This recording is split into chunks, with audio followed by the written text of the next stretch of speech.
다음에 이어서 또 말씀드리겠습니다. 이번에 말씀드리고자 하는 것은 무유정법과 문화입니다. 금강경에는 금강경 자체를 무유정법이라고 표현을 몇 번 하셨는데, 정해진 법이 없다. 참 이게 모호한 말씀 같이 들리지만은 멋있고 최상의 말씀이라고 생각되는 것은, 정해진 법을 만드는 그 순간, 그 정해진 법은 어떤 굴레에서 모순을 낳게 됩니다. 과거 인류 문화에서 미개했을 때 지동설과 천동설을 이렇게 주장했는데, 도대체 지동설이라고 한 거는 그때로서는 이해가 안 갔으니까, 그렇게 하면은 처벌한다, 이렇게 하고, 또 어떤 곳에서는 굉장한 그 알력을 낳게 됐죠. 근데 부처님은 이 우주를 전부 다 통찰해서 다 보셨던 것 같아요. 그러니까 무유정법이라고 하는 그 관점에서 본다면 걸릴 게 하나도 없죠. 그리고 일정한 법을 정하면은 이미 그건 아니다, 이렇게까지 말하자면 불법자는 적비 불법이다.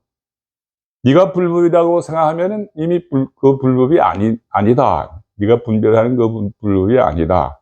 이런 말씀 같은 것이 다 굉장히 최상승의 어떤 그런 말씀이신데, 이 무유정법과 문화는 오늘날 이제 예술 문화에서 대단히 큰 역할을 할 수 있으리라고 봅니다. 이게 사실은 예술이라고 하는 것은, 아까 시대 정신을 조금 말씀드렸습니다만은, 진화하는 것이 아닙니다. 과학은 진화한다고 이렇게 표현을 하지만은, 예술에는 그 시대 정신을 반영한다, 이렇게 정도 말씀드릴 수 있을지언정, 이것이 발전의 개념으로 나가는 건 아니거든요. 그리고 언제든지 그 시대가 끝날 즈음에서 새로운 어떤 창출을 시대 정신으로 내놓게 됩니다. 그러려면 무유정법이 돼야죠. 그 카테고리에 갇혀 있으면은 그 이상 새로운 어떤 창출은 있을 수가 없죠. 말하자면 패러다임이 바꿔질 때에는 과감하게 전 것을 부수고 새로운 것으로 나아가는 그런 정신이 있죠. 그것이 이제 우리는 그걸 창조 정신이라고 하기는 어렵지만은, 새로운 것을 창출해내는 어떤 그 힘이라고 하는 것이 이 무유정법 속에 있지 않나.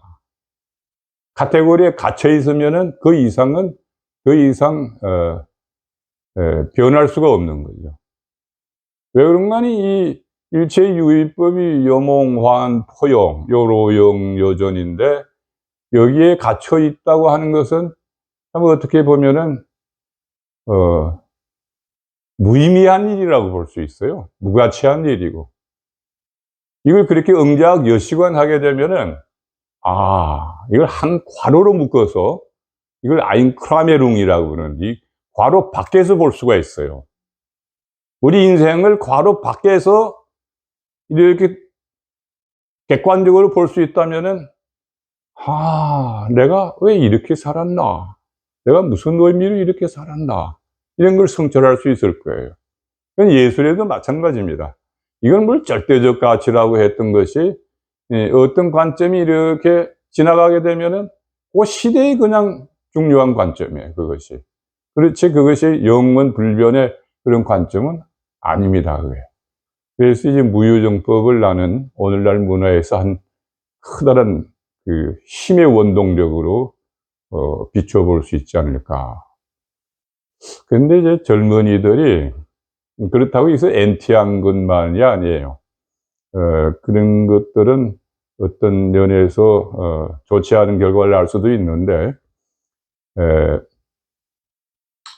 말하자면 이단이라고 하는 게 있잖아요.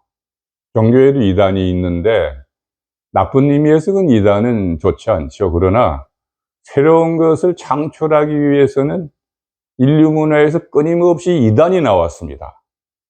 이단이 나오게 되면 그 이단이 새로운 자기의 어떤 그 이데올로기로 자기의 어떤 세계를 만들어서 제시를 했죠. 이제 처음엔 그 이해가 안 가고, 아이 저게 뭐 하는 짓이냐, 왜 저러냐 이렇게 하다가 점점 그것이 어느 정도 인지가 될 수 있을 정도에 갔을 때에는 이제 그걸 인정하게 되고, 이런 경우가 문화에는 많습니다. 그래서 이제 너무 어떤 카테고리에 얽매여 있지 말라, 그런 것은 없다. 부처님이 하신 이 말씀은 오늘날 이 문화에도 굉장히 역동적인 어떤 제시가 되지 않을까, 그렇게 생각을 하고, 그 다음에 또 하나는 무위법인데, 아까 말씀 잠깐 드렸습니다마는, 이게 정말 유위법으로 이 세상을 바라보는 세계 속에 갇혀 있는 한은 그걸 벗어날 수가 없어요. 유의세계가 제일 의미가 있고 가치가 있다고 생각하는 한에는 그 속에서 그러다가 그냥 끊임없이 윤회하면서 또 태어나면서 또 다음 생에 그것을 또 하면서 또 그렇게 되는 거죠. 그러나 무위법에서는 그거를 이렇게 내려다볼 수 있기 때문에, 이런 것이면 간혹다라삼약 삼도리의 어떤 그 밝은 지혜로서만 비춰볼 수 있어요. 보통 중생의 지경과 중생의 어떤 사량 분별로는 비춰볼 수가 없습니다. 자기가 자기를 비춰보기가 힘들어요. 자기가 거울이 된다면은 두려움을 느끼게 되죠. 다 비춰지니까. 근데 그것이 대원경지로 갔을 때에는 이거 내가 여태 뭘 한 거야, 그걸 크게 성찰하게 되죠. 크게 들여다보게 되고, 그렇기 때문에 이제 이게 성소작지 다음에 대원경지인데, 성소작지는 이제 자기가 또 다른 바대로 다 이루는 거예요. 어떤 이 마음이 탐진치가 사라지고 다 깨끗해졌을 때 오는 그 발원은 그대로 현상계에 투사가 돼서 이미 한 생각을 여기 어쨌든 했는데 저기 벌써 현상계가 나타나요. 제가 이런 말을 하면은 그게 뭐 그럴 수가 있겠나 하지만은 실제가 그렇습니다. 실제가. 그래서 자기 한 생각이 두려울 때가 있어요. 무서울 때가 있어요. 그런 한 생각이 한 세계를 만든다. 나는 창조라고 하는 입장에서 봤을 때는 그 창조주가 뭘 창조했잖아요? 기독교식으로 하면. 그럼 창조주가 제일 좋아하고 기뻐할 일이 뭡니까? 자기를 모방해서 그렇게 창조할 수 있는 능력의 사람들이 많아지기를 제일 기뻐할 거예요. 그렇게 하면 너 나한테 도전하는 거야? 이거 안 해. 안 돼. 이게 아니고, 아, 너 참 기특하다. 너 내 능력을 네가 구사할 수 있구나. 예? 진정한 애비라면은 자식에게, 와, 네가 벌써 이렇게 잘했냐? 기뻐하실 일이죠. 부처님이 기뻐하실 일은 이런 것이 아닐까. 창조의 능력, 이것은 그 인간이 어떤 그 굴레 속에서 벗어나서 자기를 바라봤을 때, 아, 내가 이렇게 한 것은 무의미하였으니까 정말로 내가 가치 있는, 의미 있는 밝은 일을 하기 위해서는 이렇게 가야 되겠다. 이게 딱 나올 거 아니에요. 그렇게 되면 이제 새로운 세계를 창출하게 되겠죠, 그 사람은. 그래서 위대한 인류 문화의 어떤 계기는 이렇게 이루어진 것이 아닌가. 뭐 우리는 그걸 성년이 출현했다 이렇게 표현을 하는데, 물론 그 시대 정신이 그 성년을 출현하게 하는 문화적 배경이 있습니다만은, 그래도 이 슈퍼맨은, 예? 그 슈퍼맨이에요. 이렇게 해서 탄생되는 것이 아닌가. 예? 예술가는 그런 의미에서는 만약 창조주가 있다면은 아주 기뻐할 인생이죠. 자기가 창조하면서 또 뭔지 환희를 느끼면서 가치를 찾으니까. 어떤 사람은 뭐 창조라고 하는 거 그렇게 의미를 두느냐 이런 예술가도 있습니다만은, 저는 창조의 기쁨이 대단히 훌륭하고 좋다고 봅니다. 그런 것이 있기 때문에 예술가는 고달파도 힘들어도 창조를 하는 그런 그 환희를 느끼는 거죠. 근데 이제 이 무위법을 그렇게 해서 이제 대강 해석을 하고, 그 다음에 일합상의 문화를 좀 말씀드리고 싶어요. 여기 지금 30분에 보면은 일합상자는 적시 불가서리언마는 단 범부진이 탐착기산이라 이렇게 끝을 맺으시는데, 그래서 이게 이치와 모양으로 보는 일합이냐, 그러지 않으면은 그걸 떠난 일합이냐, 뭐 이렇게 또 논란이 되고 있는데, 뭐 그 둘이 저는 다 일리가 있다고 보고, 일합이라고 하는 것은 이건 참 굉장한 일이라고 하는 뜻이 일에서부터 나와서 일로 돌아간다. 천부경에 일시무실 일종무종리.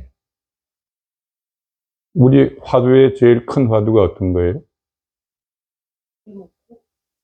예, 그건데 바로 화엄경의 그 일이라고 하는 그 일이죠. 하나로부터 모든 것이 다 출현했는데 그 하나로 돌아가는 자리는 어디인고? 예? 만법이 귀리요 일기하천고. 그 일이라고 하는 이것을 우리가 제대로 한다면은 굉장히 자유자재한 그런 능력을 지니게 되지 않을까. 일. 시작이 없는 일이요 끝이 없는 일인데 그 일이 모든 걸 다 포용하고 남는다 이 말이에요. 일이. 이래서 그래서 이제 뭐 그건 꼭 종교를 떠나서라도 뭐 불교만이 아니라 전체 인류가 지향하고 있는 문화의 그것도 이 방향으로 가야 되지 않을까. 뭐 지금 자꾸 탈종교하고 뭐 미종교, 내종교 이렇게 해서 서로 그런 시대는 이제 지나고 있지 않나. 다 하나의 그 인류 향해서, 이걸 우주적 관점에서 봤을 때는 지금 뭐 우리가 이게 시간과 공간 속에 갇혀 있는 생활을 하고 있는 거예요. 시공 개념이 무너져 있는 다중우주가 또 있다고 그래요. 얼마든지 있어요. 웜홀 같은데. 그 다음에 또 다중우주 속에는 초광속 그 세계가 또 있다고 그래요. 뭐 아인슈타인은 광속 이상은 절대 없다고 했지만은 초광속 우주가 다중우주에 현현한다. 그게 다큐온이라고 그랬던가. 실제 그 이름도 있어요. 그러면 이런 그 광대한 아직도 차원에 5차원, 6차원, 7차원 이렇게 올라가게 되면은 우리가 여태까지 갇혀있던 이 아까 무유정법을 얘기했지만은 그런 그 일정한 카테고리의 한계 속에서 우리가 얼마나 뭘 모르고 있었던가. 우리 무지가. 부처님은 난 그걸 전부 다 통찰해서 보고 계신 게 아닌가. 이 금강경에는 그게 무지가 이게 무슨 말씀인가 하고 아리숭다리숭 이렇게 여기겠지만은 그 말씀이 그 속에 다 녹아 있어요. 그 속에. 네? 그러기 이게 지금 다중우주를 그대로 현현시켜도 부처님 여기에는 하나도 저속될 것이 없구나. 네? 최이상의 물리학을 양자 물리학을 갖다 놔도 부처님의 세계가 그대로 맞아 들어가는구나. 이게 놀라운 일이죠. 분더바로. 그래서 이런 세계를 부처님이 어떻게 벌써 2500년 전에 다 이렇게 인류에게 제시를 하셨나. 그래서 불법은 정말 위대하다. 이 말씀을 드리고 싶고, 그래서 일합상의 문화가 이제 앞으로 우리 요익중생, 홍익인간, 홍익생명, 제가 주장하는 여기에 개합하는 인류 문화의 이 방향으로 이렇게 통섭되기를, 동서가 통섭되고 종교가 통섭되고 모든 그런 과학과 철학과 종교가 통섭되고 예술도 물론 거기 통섭되고 이렇게 해서 통섭의 일합상 문화가 이루어지기를 발언합니다. 마지막에.